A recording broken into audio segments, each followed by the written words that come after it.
you, Danny Kaye. Got a minute for an average radio listener? Oh, fine. This week, my average radio listener is a woman. What do you mean this week? I've been a woman all my life. Now, just a moment, madam. For months now, I've been stopped by a man who does nothing but insult me, and I'm getting... Kay, that's why I'm here. Oh. Us women are plenty burned up about that. Oh, well, that's nice. You're mad because that fellow always insults me? Yeah. Us girls want to crack at you, too. My charming young lady. I'll bet 8-5 she's none of the three. My guest tonight is Everette Horton. Horton? Oh, he's that bold, dashing, courageous movie star. Courageous? Are you kidding? Eddie Horton's a shy, meek, timid fella. Listen, Kay, if he's coming on your show, he's got to have plenty of courage. Never mind. So long, sister. Good evening, ladies and gentlemen. This is Dick Joy introducing the Danny Kaye Show with Butterfly McQueen, Dave Terry and his orchestra, and our guests this evening, her nibs, Miss Georgia Gibbs, and Everette Horton. And now, here's the star of our show, Danny Kaye.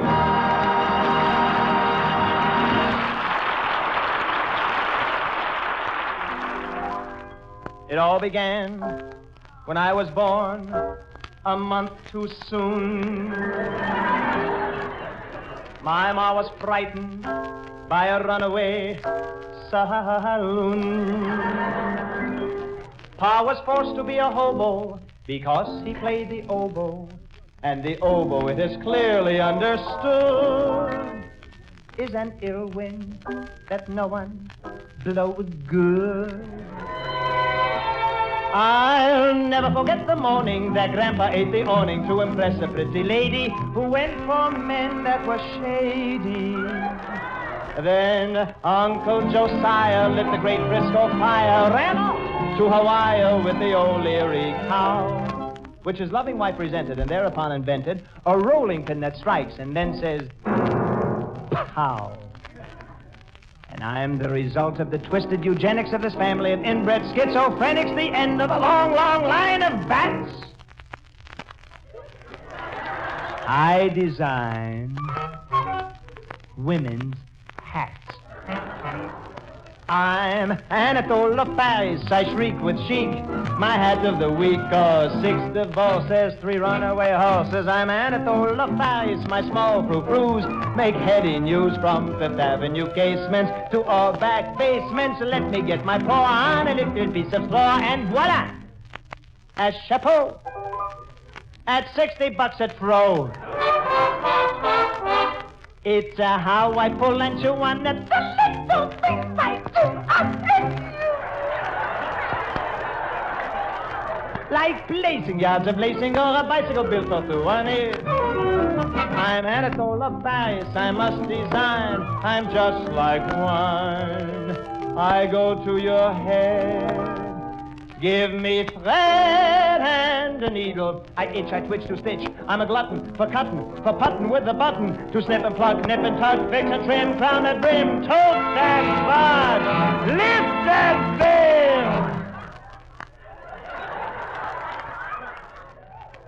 And why do I sew each new chapeau with a style that must look positively grinning? Strictly between us, entre nous, I hate women.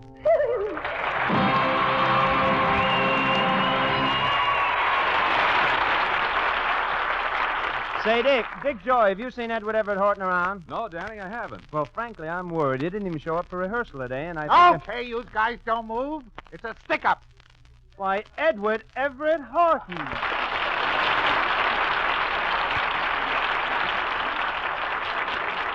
Oh, darn it. Darn it, you recognized me. I'll try it again. Okay, you guys, I got you covered, see? The heat's on, see? Of course, if there's too much heat, I'll take off the covers. Eddie, what's going Shut on? up, you rat. Button your lip. This town's too small for the 2 of us, so the 2 of us better move to a bigger town. Why, Eddie Horton, whatever you're Dummy up, doing... Blondie, dummy up. You're talking to the toughest hombre in this town. There's only one hombre as tough as me. Yeah? Yeah. Humphrey Bogart. Oh, no, Eddie, you better lay off those Wheaties. What's come over you? Well, Danny, this is a comedy program, isn't it? We like to think so. And I'm a guest star, am I not? Yes, but you didn't even show up for rehearsal I today. didn't have to, Danny. I know what happens to guest stars in radio. You do? We have to do exactly the opposite of what we're known for. Well, what do you mean, Eddie? Well, you take an actor like Edward G. Robinson. Mm-hmm. You give him a build-up as a tough, two-fisted he-man, and when he comes out, what's he say? What? Ladies and gentlemen, I simply am beside myself. I just dropped a stitch in my petty point. Imagine Edward G. Robinson dropping a stitch. Now, isn't that ridiculous? It certainly is, Eddie. It certainly is. He's an expert at petty point. But I know what you mean, Eddie. That's radio for you. Take an opera star like Lawrence Melchior. You expect him to come out and sing, La vie c'est vivre. Yeah. That's what we expect. But does he do it? No, of course not. He comes out and sings, chickadee chick, chala chala, eat a banana, peel a banana, stuff a tomato, squeeze a fruit, everybody. Oh, Danny, you're so... You are so right. They'll do it every time. Yes, they certainly will. They've even done it with Lassie. Oh.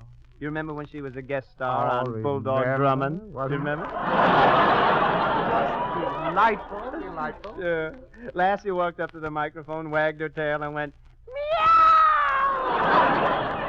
You're so right, Danny. Everything in radio is just the opposite. well, not on this show, Eddie. On my program, our guest stars do whatever they can do best. Oh, well, I hope you invite me over when you get Gypsy Rose Lee. Why, Edward Errol Horton. Now that you're here, I want you to know that you can be your usual shy, quiet, modest, retiring, unassuming, dull, boring self. Delightful, Danny. Just delightful. If you want to, you can even be Just a teeny little rabbit chewing on a itsy-bitsy it's a piece of lettuce. Oh. Danny, I'd simply love that. And we'll serve the lettuce with some frim-fram sauce. Frim-fram sauce. What's that? You don't know what frim-fram sauce is? Never heard of it. You never heard of frim-fram sauce? Well, stand back, son, and I'll toss some on your vest. Dave, down me a beat. I don't want French fried potatoes, red ripe tomatoes. I'm never satisfied. I want the frim-fram sauce with awesome fare, with chapapa on the side. I don't want pork chops and bacon, that won't awaken my appetite inside. I want the frim-fram sauce with awesome fare, with chapapa on the side. Now a fella's really got to eat, and a fella should eat right. 5 will get you 10. I'm gonna feed myself right tonight. I don't want fish cakes and rye bread. You heard what I said. Waiter, please serve mine fried. I want the frim-fram sauce with the awesome fare, with chapapa on the side. So waiter, bring me American chapapa. USA frim and I'll fram it. But don't you dare bring me no foreign food, 'cause whenever I eat it, I am it. Oh, blither and blather, oh, mither and father, really, oh, really, me tongue's a shillelagh, oh, faith and begorra, but what can I do? That's what happens to me when I eat Irish stew. 'Cause that's the last time I ate carrots. Tea for two, maybe for you, but here's what tea will do to me. Calcutta! Bombay! India! Trekking through the trackless jungle to the lair where the tiger's hibernating. Hello, Hiber. Hello, Nathan. It's brain, it's brainy, and brecht and echt, me tongue is like butter, I cannot spit, I burn, I burn too much. So bring me chapapa, not butterscotch. I don't want fish cakes and rye bread. You heard what I said. Waiter, please serve my fry. No, in its fair, Arrett's hair, Ernest's hair, Allet say, Everlayer, Uttenmayer, Obstelayer, Ickenshire. I want the frim fram sauce, and fair, with your papa on the side, not fried, with your papa on the side.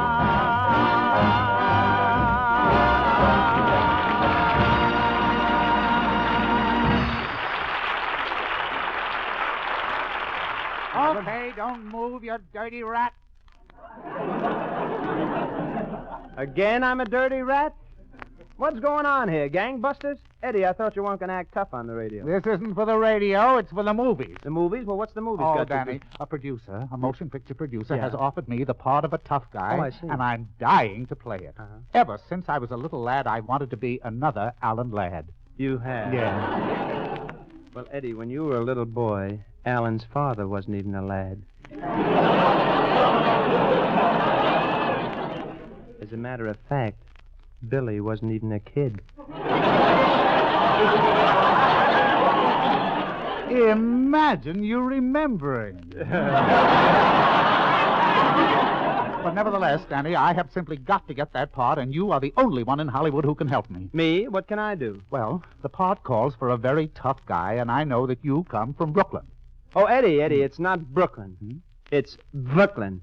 That's what I mean, Daddy. That's what I mean. That's it. That's perfection. And that's what I've got to capture. Yes. That wonderful jargon, that superb lack of diction. Well, why didn't you say so, Eddie? I'll be very glad to help you brush up on your mispronunciation. Oh, my, what an opportunity. It's just wonderful. You know, I've always wanted to learn Brooklynese. Oh, you're wrong, Eddie. Not learn. In Brooklyn, it's loin. Oh, to be sure, learn. Yes, Learn, unless you're yes. speaking of loin of pork. Then it's learn. Oh. But really delicate distinction. isn't Yes, it? the nuances Learn, in it, yes. Isn't it? That is Learn. wonderful. Oh, this is so exciting. Yes. You know, you simply got me in a turmoil. No, not turmoil, Eddie. Turmoil. Never make it any turmoil. Certainly. Certainly. Oh, now there's one more point. Correction, point. Pernt, yes. Danny, when a snake goes to sleep, does he curl up or coil up? Well, now, that's really a difficult one now. It all depends, actually, on the size of his pajamas. Oh, I see. Well, I'm glad we cleared that up. Now, Eddie, why don't you try to make up a sentence in Brooklynese? Oh, what a challenge. I shall. I'll try it right away. Good. You just walk over in the corner, and I'll call you back when you have the... Hello, Mr. Kaye. Well, Butterfly McQueen.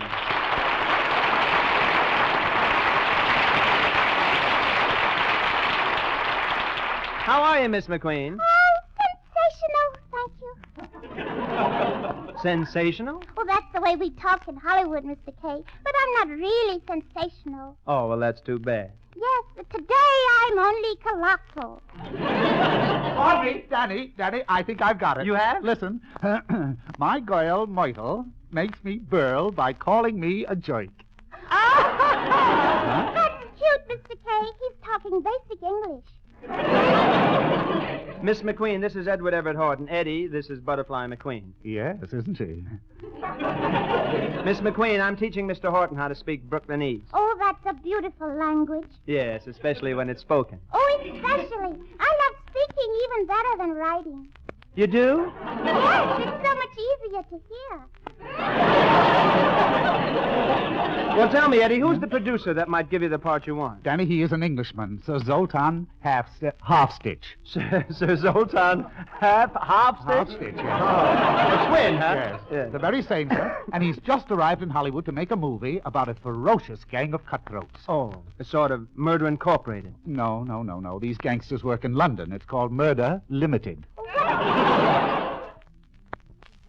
What kind of part do you want to play, Mr. Horton? Well, Miss McQueen, I want the part of the Brooklyn gangster who outwits the British police. Oh, for a guy from Brooklyn, that's like taking candy from a bobby. I don't know how you think of them so quickly, yes. Now you have to help me impress Sir Zoltan. Well, what do you want us to do? Well, first of all, I haven't been able to get any help, Danny. Oh. My butler eloped with the maid, the chauffeur eloped with the cook. And the dish ran away with the spoon. Oh, how romantic. Yes. But it leaves me without help. In our high school play, I once had the part of a French maid. Oh, splendid. Splendid. Your search for a better maid is ended. Miss McQueen, I didn't know you speak French. Oh, c'est senor. I speak French like a native. Of what country? Now, Danny, if I could get a real English butler, my troubles would be over. Well, I wonder who we have around here who could play an English butler. Dave Terry? No, wouldn't work out. Dick Joy? No. Oh, you played yourself, Mr. Kaye. How do you know? I peeked at the next page of the script. Well, then that saves us about 10 lines. Let's skip right down to it. Yes. Why don't we peek to the last page and we can all get out of here 15 minutes early? Yes, then we could all go home and listen to the program. Never mind.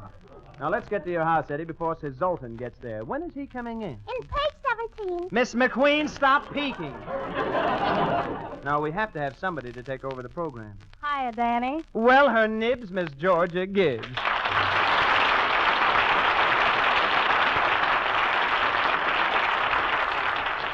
Georgia, we have an important producer on page 17. And while we're gone, will you please sing? No, I won't. Well, thank you very much, Georgia. Now, let's... What? What did you say? Well, all you comedians are alike. You say, please sing, and you take it for granted that I will. Well, it just so happens that tonight I won't. Georgia, you mean to stand there and tell me you're not going to sing tonight? Yes. Well, that's better. What'll it be? A song. What else? Oh, I don't know.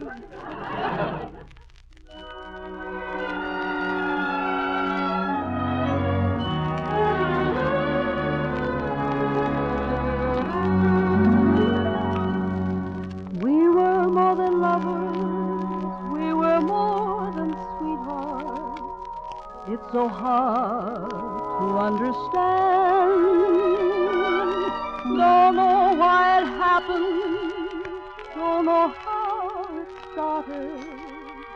Why should we be strangers after all we've planned? I can't show my face, can't go any place. People stop and stare. It's so hard to bear. Everybody knows you left me.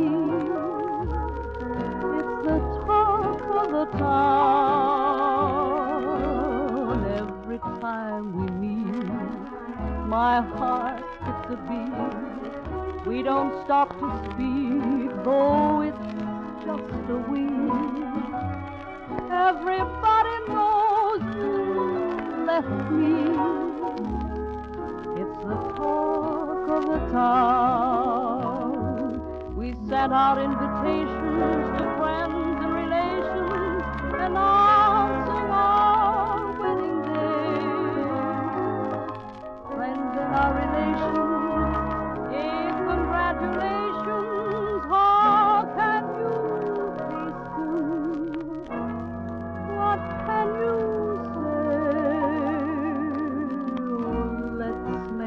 sweetheart, we can't stay apart. Don't let foolish pride keep you from my side. How can love like ours be ended? It's the talk of the town. Darling, it's the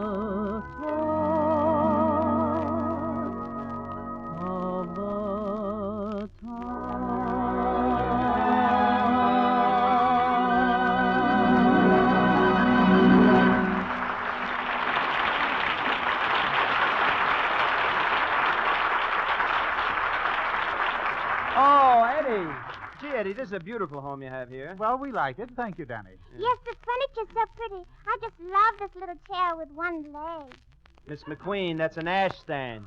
Oh, no wondered what's so warm when I sat down.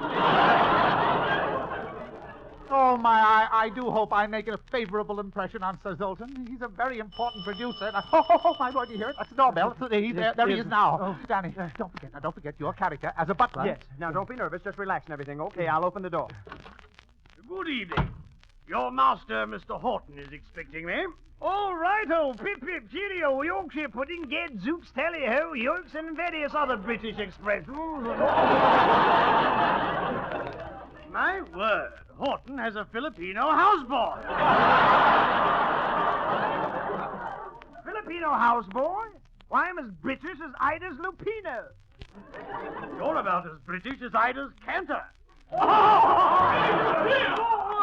amusing. I say, Horton, old boy, are you there? Where? Oh, yeah, right here. Come in, Sir Zoltan. Come right in. Daniel, please, take Sir Zoltan's hat and coat. Very good, sir. Yes, and, I say, take my stick, too. Oh, that's a walking stick, isn't it, sir? Of course. Then let it walk into the closet itself.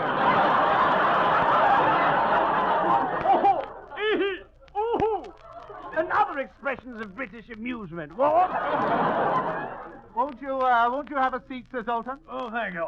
Now, Horton, old chappie, let's get down to... Oh, I should have told him about the ice stand. Begging your pardon, Mr. Horton, what would you say to a cup of tea? I really don't know. I never speak to the stuff. Oh, top! Oh. Fifi? Yes? Tea for Sir Zoltan. Yes, sir. Well, come, Horton, let's chat a bit about my cinema. I'm investing $3 million in the production, and I expect it to be a... Lemon? No, thank you. Now, Horton, I understand the Brooklyn idiom is a particularly difficult jargon to master. Oh, don't worry, sir. Don't worry at all. Mr. Horton spouts Brooklynese like a babbling brook. Babble him a bit, sir. I shall, Daniel. My girl Myrtle makes me burl by calling me a joint, and when my girl coils up to go to sleep, it depends on the size of her pajamas. Bravo, Mr. Horton, bravo! Oh, bravo, my sagging spats. Tish-tosh, sir, tish-tosh. Tish-tosh, is it? Well, tish-tosh to you. And tish-tosh to you. And tish-tosh to you. How dare you? How dare me what? How dare you tish while I tosh? My dear sir, I'm loath to revert to type so abruptly, but in this particular instance it behooves me to ejaculate. You should drop dead. What did you say? You heard me, your mother wears army shoes. Magnificent, that's it. That's the quality I need for my picture. Me? Yes, you're superb. I must have you for my production. Oh, but Sir Zoltan. Oh, dear, what about me? You, Horton, if I may quote from my new star, you should drop dead. In my life, I have never been so humiliated.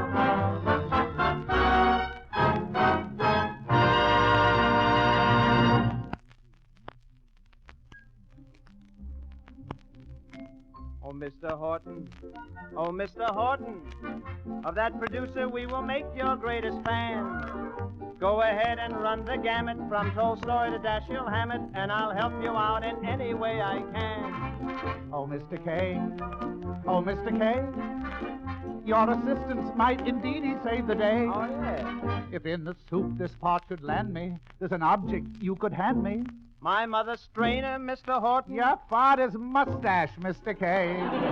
Oh, so you still want to play a Brooklyn character, eh? You get the point. A point. Point? A point, yes, sir. Think you're tough enough to play a subway guard? A subway guard? Oh, my word, that would be an ideal choice. Cheers. Cheers. Cheers, yes. Okay, let me hear you announce the station. All out for 42nd Street? Oh, that's lousy. I heard the word street. Oh, dear. Now, look. Say 96th Street, change for the local. I'll demonstrate, okay? All right, everybody from us in Canada, play Froman, Lumendal, Dan All right, everybody, to move that. That's perfect. I couldn't understand a word. Now raise your right hand and sing with me the sacred oath of the BMT. Oh, BMT, we worship thee, and furthermore, if a murder gets you fighter, then we'll murder more. And your motto will inspire us through all the years ahead in your own sweet words.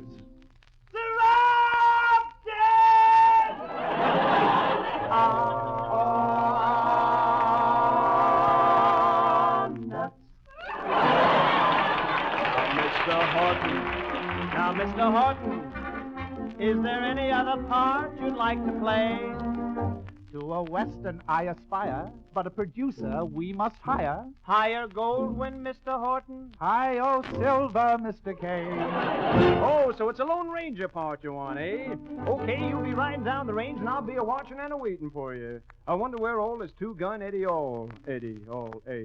Well, we've got to get down to our rescue of that faithful old Indian, Laughing Golden, Watha. Hello, Golden. Hi, Watha. But hark, I hear approaching hoofbeats.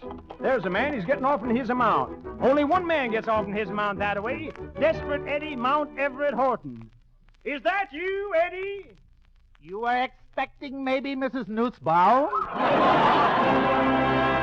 Oh, Mr. Kaye. Oh, Mr. Kaye. There's one other part I'd really like to play. To dust my larynx off the shelf and be a trio by myself. The Andrews sisters, Mr. Horton? John, Charles, Thomas, Mr. Kaye. Oh, you want to be an operatic baritone? Well, I have studied some singing in my time. You have, huh? Hallelujah. Oh, that's very good. Well, a promise is a promise, Eddie, so go ahead and sing. Well, I can't. I don't know any of the words, any of the lyrics. Oh, well, that's silly. Look, Eddie, in order to be a successful baritone, all you have to do is know two words. Yeah? Mandalay and shortening bread. Mandalay and shortening bread. That's all you have to know. What could they possibly do to help me to be a baritone soloist? Well, I will tell you. I'll start it, and whenever you get the hang of it, you just come in, all right? Sounds a little mysterious to me. Shortening bread. Shortening bread. Shortening bread.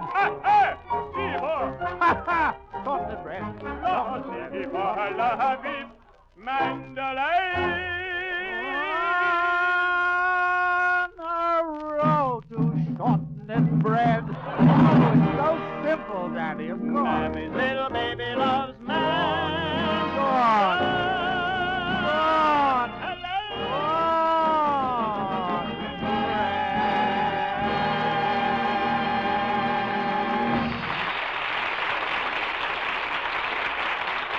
Well, Eddie, thank you. I want to thank you very much for appearing with us this evening. Danny, thank you, too. It is a real pleasure to be here because of one thing, if nothing more. What's that? For the first time this season, you've done a program without telling that joke about my sister who married the Irishman. Oh, really? No, O'Reilly. Oh, well, that's because we're not using that joke anymore, Eddie. We tell it only for a special event. Oh, really? No, occasion.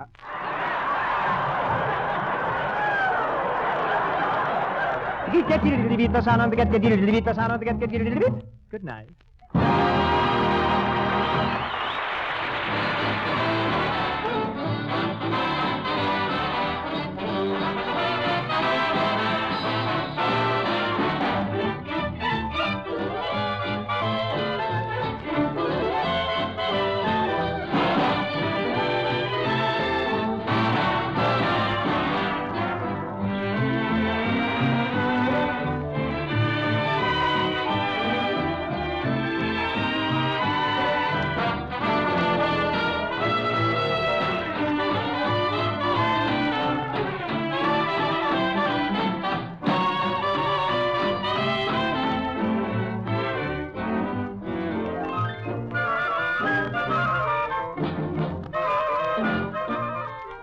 This is the Armed Forces Radio Service.